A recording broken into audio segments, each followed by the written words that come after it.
Здравствуйте, это я, Алиса Шушенкова. Сейчас вам покажу эту штуку, которую я сама делала. Вот.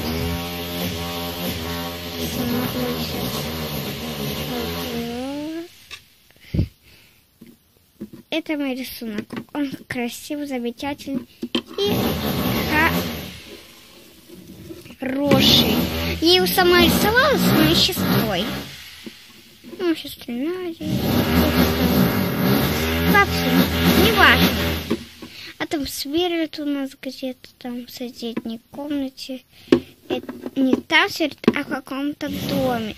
Я не знаю, в каком, но, наверное, рядом с нашим домом.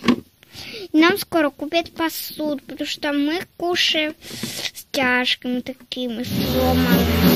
И вот. Сейчас вам расскажу о моем доме. Вот, расскажу о моем доме. Я пока буду рисовать рисунок. Так, в 5-й серии увидимся. Пока рисую рисунок, ладно? До свидания.